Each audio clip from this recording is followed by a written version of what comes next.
इथं बसतो आमच्या जागेवर बसतो. हो हो हो. अगदी 15-20 मिनिटांमध्ये मी माझं मनोगत व्यक्त करेन. अनेक सभा काय सकाळी 6 वाजल्यापासून सुरुवात करतोय ते रात्री 9, 8, 10 वाजेपर्यंत 11 वाजेपर्यंत या महाराष्ट्रातला 18 पगड जातीचा आवाज. मी कुठल्या आमदाराचं खासदाराचं पोरगं नाही. इथं विचारपीठावर बसलेली माणसं एकदम सर्वसामान्य कुटुंबातली आहेत. शिर्के साहेब काय तुम्ही गणित घातले मला माहिती नाही, पण भोगलवाडीचा इतिहास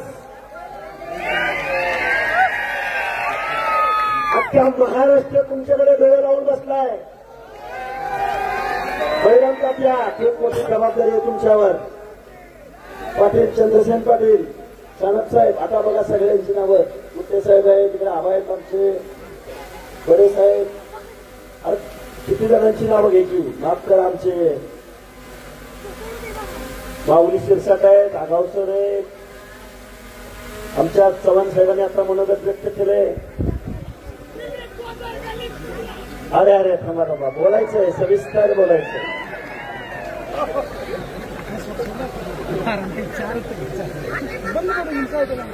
अरे बोलू, सविस्तर बोलू. हे बघा माझ्या अगोदर आम्ही चांगलं सगळ्यांना धुवून काढले आणि आमचे ते पवनकरवरांनी पण धुवून काढले. सगळं काही गोष्टी विचारांच्या बोलूया.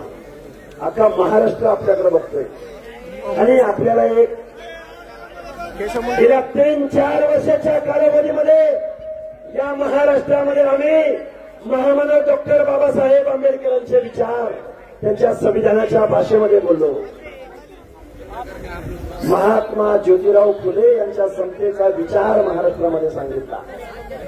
संविधानाचं तत्व सांगितलं, पण माणसं काय ऐकायला तयार नाही. गेल्या काही दिवसामध्ये आम्ही मग धोपटायला सुरुवात केली. मग माणसं आमच्याकडे बघायला लागली. आता इथं आलेली पोरं 5 किलोमीटर पायी चालत आली. पोरं 5 किलोमीटर, 6 किलोमीटर, 6 किलोमीटर मध्ये एकही पोरगा आपल्याला तुटोस तर ओरडत होता आणि घोषणा देत होता.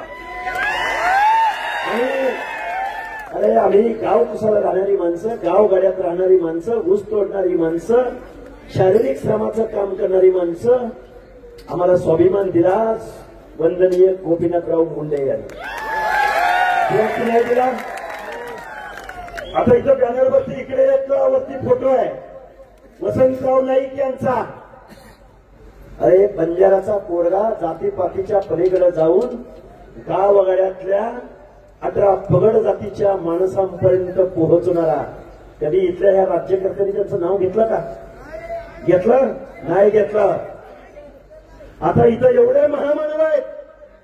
अरे त्या जरांगेला एक फोटो काढून पाठवा. अरे साल्या आरक्षण मागतो तू, एक मिनिट, आरक्षण मागतो तू. तुझ्या बॅनरवरती कधी राजर्षी शाहू महाराज, कधी बाबासाहेब, कधी महात्मा ज्योतिराव फुले, कधी मंडल, बीपी मंडल, कधी विश्वनाथ प्रताप सिंग यांचा फोटो तरी कधी तू टाकला का? आणि ह्याला काय पाहिजे?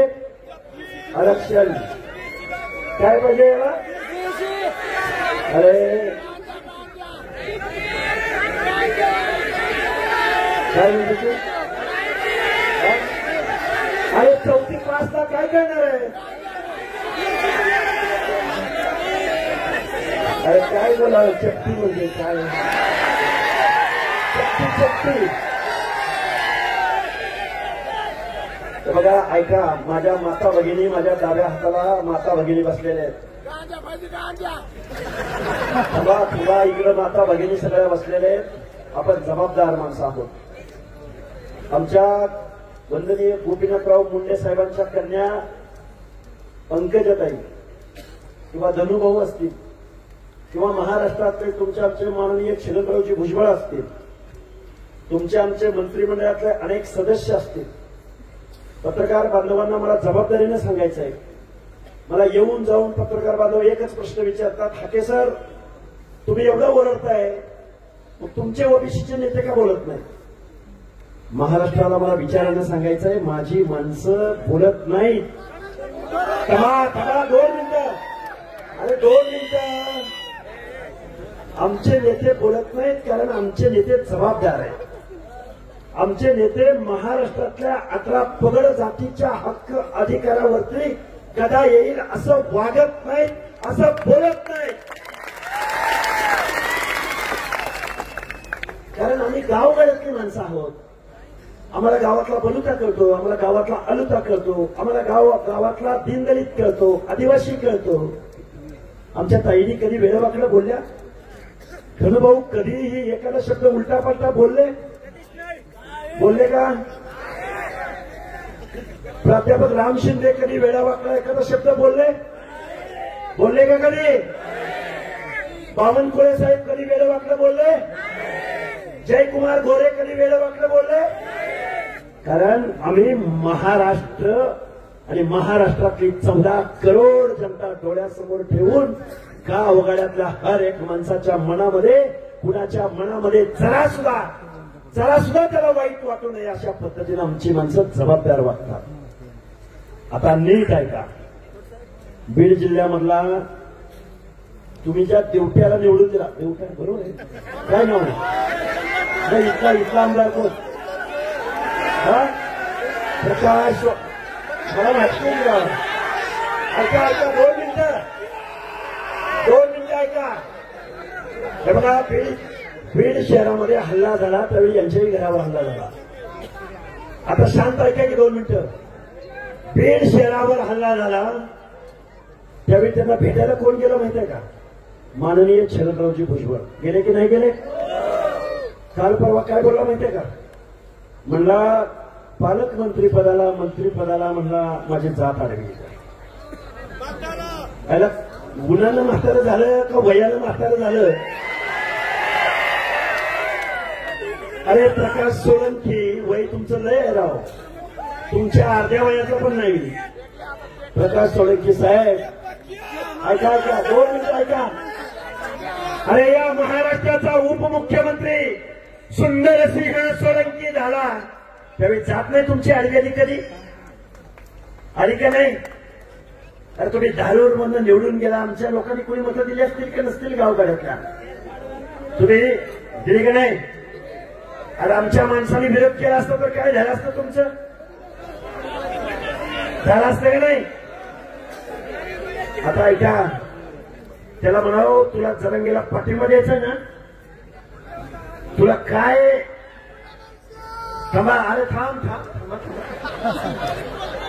त्याला काय पाठिंबा द्यायचं ते देऊ द्या, पण पहिला आमदारकीचा राजीनामा द्या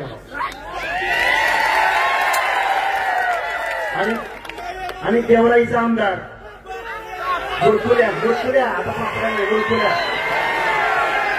अरे तुम्हाला लाज वाटली पाहिजे. 2-3 लाख लोकांचे तुम्ही आमदार आहात, तुम्ही केअरटेकर आहात. तुम्ही संविधानाची शपथ घेतली की एखाद्या जात समूहाबद्दल बेजबाबदार वागणार नाही, संविधानात्मक वागेल, कायद्याची शपथ घेतली. लाज वाटली पाहिजे तुम्हाला. आणि तुम्ही आमदार होताना तुमच्या आमदारकीचा मार्ग कुठून जातो? आमच्या वाड्यावरून, आमच्या वस्त्यावरून, आमच्या तांड्यावरून, आमच्या गावामधून. आणि आम्ही तुम्हाला काय मतं देतो? आता जबाबदारीने सांगतो बरं का. आपल्याच माणसाने आम्हाला सांगितलं, आम्ही प्रचार करत होतो, आम्ही गेवराईला उमेदवार उभा केला होता. आपल्याच माणसाने सांगितलं सर आपल्या माणसाला निवडून आणायचं आहे, तिकडे काही जाऊ नका. आपल्याच माणसाने सांगितलं. आणि ह्याच माणसाने आपल्याच हक्क अधिकाराचं आरक्षण घालवण्यासाठी जो बेजबाबदार मागणी करतो, जो बेकायदेशीर मागणी करतो, जी संविधानाला मान्य नाही, जी आयोगांना मान्य नाही, 4 स्टेट बॅकवर्ड कमिशनना मान्य नाही, 4 सेंट्रल बॅकवर्ड कमिशनना मान्य नाही, सुप्रीम कोर्टाला मान्य नाही, तत्कालीन औरंगाबाद खंडपीठ जस्टिस मार्लापल्लेंना मान्य नाही. ती मागणी काल परवा माननीय देवेंद्र फडणवीस साहेबांनी एक GR काढला. त्या GR मध्ये 3 पानाचा GR. आता ऐका, मला काय लय बोलता येतं, लय कुणाकुणावर टीका करता येते, पण महाराष्ट्र आपल्याला बघतोय. आपल्याला जबाबदारीने वागायचंय, जबाबदारीने बोलायचंय. तो GR काढला, 3 पानाचा GR. 2 पानं प्रस्तावनेमध्ये गेली. 2 पानं प्रस्तावनेमध्ये गेली आणि मग हळूच शेवटी 4 वळीचा जी.आर. काढला. थांबा थांबा थांबा. त्या जी.आर. मध्ये ऐका, माननीय देवेंद्र फडणवीस साहेब, ऐका ऐका ऐका 2 मिनिटं. आम्ही तुम्हाला मतदान दिलं, तुमच्याकडे बघून दिलं. आम्ही काही पंडितकडे आणि सोळंकीकडे बघून आम्ही तुम्हाला मतं दिली का? नाही दिली ना. आमच्या मुंडे साहेबांनी जे आम्हाला शिकवण दिली त्या शिकवणीला आम्ही मतदान दिलं. बरोबर आहे का चुकीचं आहे? हा प्रकाश सोळंकी म्हणतो म्हणजे जात आडवी आली.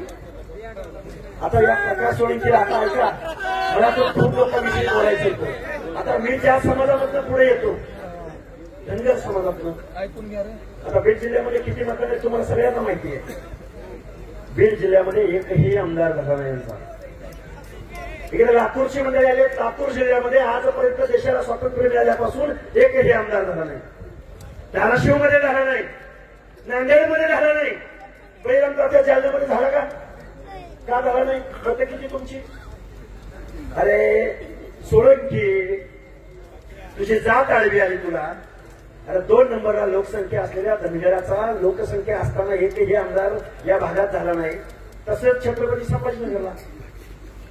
मग आता मला सांगा, 2 नंबरला लोकसंख्या असलेल्या धनगराची ही अवस्था, तर मग गावगाड्यातला बेरड, बेडर, रामोशी, नाभिक, सुतार, लोहार, कुंभार, बेलदार, वडार, कुडमुड्या जोशी, पारधी, कडक लक्ष्मीवाला, आता किती लोकांची नावं देऊ? माळी, साळी, कोळी, तेली, हटकर, धनगर, सनगर, बंजारी, लोणारी, परील, गुरव, घरशी, नाभिक, सुतार, लोहार, कुंभार, बेरड, बेडर, रामोशी. मग आमच्या मुस्लिमांमधला पाकबान, छप्परबंद, कासार, लमान, बंजारा. या माणसांचं काय? हा महाराष्ट्र आमचा आहे. तुमच्या बापाची जागिरी आहे. तुमची संख्या किती? 5-10%. आमच्या 4 पिढ्यांनी तुम्हाला मतदान दिलं. मी नेहमी सांगतो, तुम्हाला महाराष्ट्र बघायचंय ना, महाराष्ट्र बघायचं असेल तर तुम्हाला पोहरा देवीला यावं लागेल. तुम्हाला महाराष्ट्र बघायचं असेल तर भगवान गडावर यावं लागेल. तुम्हाला महाराष्ट्र बघायचंय, माळेगावच्या खंडोबाला यावं लागेल. तुम्हाला महाराष्ट्र बघायचंय, आरेवाडीच्या बिरोबाला यावं लागेल. तुम्हाला महाराष्ट्र बघायचंय, संत गाडगे बाबांचं नाव घ्यावं लागेल, जीवा महालेचं नाव घ्यावं लागेल, पेहरजी नाईकांचं नाव घ्यावं लागेल, तानाजी मालुसरेंचं, बिरसा मुंडाचं नाव घ्यावं लागेल. लागेल की नाही? तुम्हाला एक प्रयोग सांगतो. फडणवीस साहेब, आम्ही 18 पगड जातीने आम्ही तुमच्याकडे बघून मतदान दिलं. अरे आमचे वंदनीय गोपीनाथराव मुंडे एका बाजूला राजू शेट्टीला म्हणायचे, अरे शेतकऱ्याचं पोरगा आहे तू ये इकडं. एका बाजूला महादेवराव जानकराला म्हणायचे, अरे मेंढपाळाचं पोरगा आहे तू इकडे ये. सदाभाऊ खोतांना म्हणायचे, अरे हे लय धडपडतोय तू इकडे ये. हरिभाऊ राठोडांना म्हणायचे, अरे पांड्यावरचा माणूस आहे, प्रतिनिधित्व दिलं पाहिजे तू इकडे ये. आणि ते बंजारा आणि वंजारी वेगळं म्हणत नव्हते बरं का मुंडे साहेब. पाशा पटेल पुण्यामध्ये एक पैलवान असलेलं मुरलीधर मोहोळ नावाचं पोरगं बारकं, अरे इकडे ये. अरे ही झाली 18 पगड जातीची गावगाड्यातली माणसं. पण या महाराष्ट्राचं आराध्य दैवत छत्रपती शिवाजी महाराजांचे वंशज उदयन राजेंना पण म्हणायचे, राजे तुम्हाला मी आमदार करतो, मी तुम्हाला मंत्री करतो. आणि तुम्ही काय म्हणता? माझी जात आडवी आली आणि मला पालक मंत्री पद मिळालं. आता दुसरं ऐका, दुसरं. आता आमचे पवार साहेब, आता माझी तेवढी उंची आहे का नाही तुम्ही ठरवा. मी छोटा माणूस, तर तो बजरंग सोनवणे म्हणतो हे ग्रामपंचायतीचा सदस्य नाही. नाही मी ग्रामपंचायतीचा सदस्य. ऐका ऐका ऐका, 1 मिनिट ऐका. बजरंग सोनवणेंना मला सांगायचं आहे, तुझ्या ठिकाणीवर निवडून आला ना. 2 मिनिट ऐका. तुझ्या तुतारीवर निवडून आला ना, त्या शरदचंद्रजी पवारांच्या बारामतीमध्ये परवा दिवशी हजारांच्या संख्येनं माणसं रस्त्यावर उतरली. बारामतीमध्ये गेलोय, तुझी कुठली अगरबत्ती लावतो तू? तुला काय संविधान माहितीये? तुला काय 18 पगड जाती माहितीये? काय